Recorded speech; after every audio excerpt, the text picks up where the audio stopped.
The year was 1999, the intellectual stage, brimming with the dynamism of nascent internet culture and the subtle, yet pervasive, influence of chaos theory bore witness to the publication of Malcolm Gladwell's The Tipping Point: How Little Things Can Make a Big Difference. This work, less a rigorous academic treatise and more a journalistic exploration of complex systems, nevertheless exerted a considerable influence on how we understand the dynamics of social change, marketing, and the spread of ideas. The book's appeal lay not in its groundbreaking theoretical advancements, for it built upon established sociological and epidemiological principles, but in its accessibility and its ability to distill complex concepts into easily digestible narratives. This essay will delve into the genesis of Gladwell's ideas, dissect its core arguments, trace its immediate impact, and analyze its enduring, if sometimes contentious, the intellectual lineage of The Tipping Point is diverse. It draws, implicitly and explicitly, from several pre-existing disciplines. The work clearly leans into epidemiology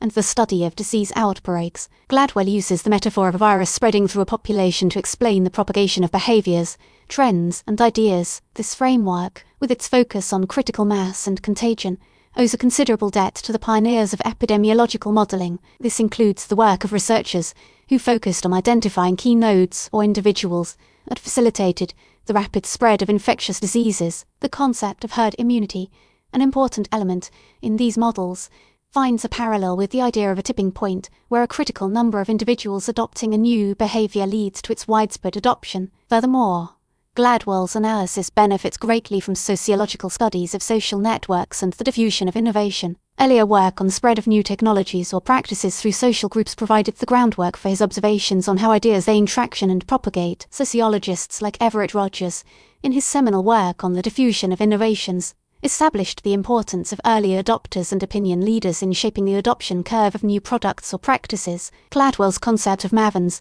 connectors, and salesmen can be seen as a popularization of Rogers' categorization of individuals who play different roles in this diffusion process. The core argument of The Tipping Point resides on the premise that social epidemics, whether they be viral outbreaks, the rise of a particular style of shoe, or the sudden decline in crime rates in a particular city, follow a predictable pattern, not dissimilar to the spread of a disease. This pattern can be influenced by a few key factors. The first is the law of the few. This suggests that the spread of an idea or behavior relies disproportionately on the influence of a select group of individuals. These are characterized as mavens, possessing specialized knowledge and a desire to share it. Connectors, individuals with a vast network of social ties enabling them to spread information widely. And salesmen, individuals skilled at persuading others to adopt new behaviors. These individuals are not merely passive participants, they are active agents, possessing unique abilities, that play a crucial role in accelerating the adoption process. The second key factor is the stickiness factor. This refers to the inherent qualities of the message or product that make it memorable and persuasive. A sticky message is one that resonates with its audience,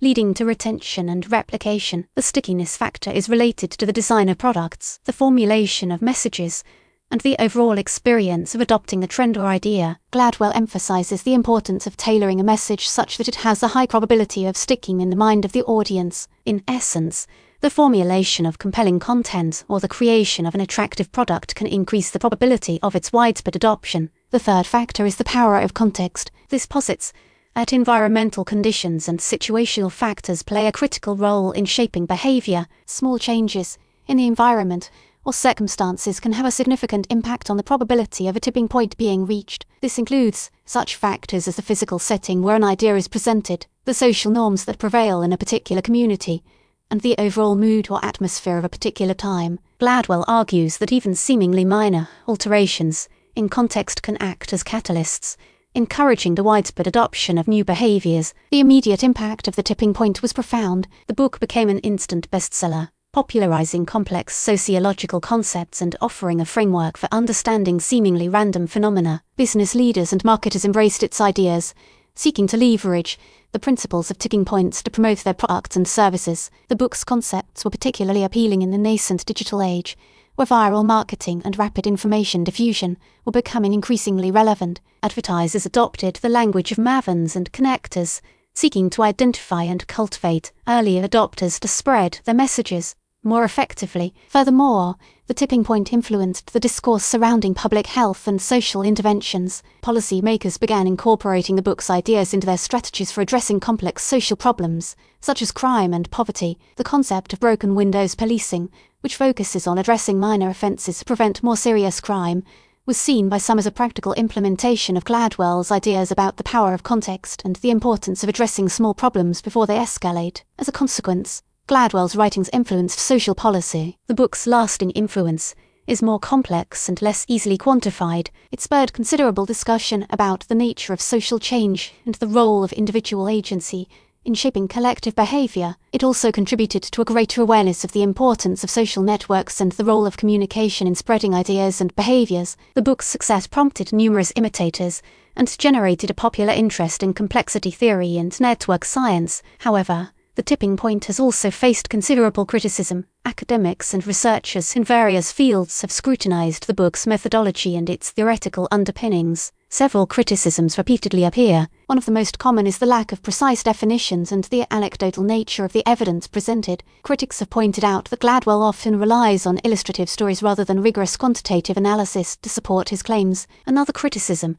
concerns the book's tendency to oversimplify complex phenomena and to downplay the role of structural factors in shaping social outcomes. It has been suggested that Gladwell's focus on individual agency and the power of small changes neglects the broader social, economic, and political forces that often drive social change. Furthermore, some critics have noted that the concept of a tipping point itself is often difficult to pinpoint precisely. It is often difficult to determine what constitutes a small change and to predict when such a change will lead to a dramatic shift in behaviour. The book's emphasis on prediction, albeit implicit at times, also raises questions about the ability to control or manipulate social processes. Specifically, some critics noted the difficulty of replicating the conditions that lead to a tipping point as so often influenced by a multitude of factors that are difficult to isolate. The intellectual lineage of the tipping point intersects with a broad range of prior works and thinkers. Gladwell was influenced by his earlier work in journalism, where he had developed a talent for storytelling and for synthesizing complex information for a general audience. He drew upon the work of sociologists like Mark Granovetter, whose work on the strength of weak ties provided insights into the role of social networks in the diffusion of information. He also drew from the field of epidemiology,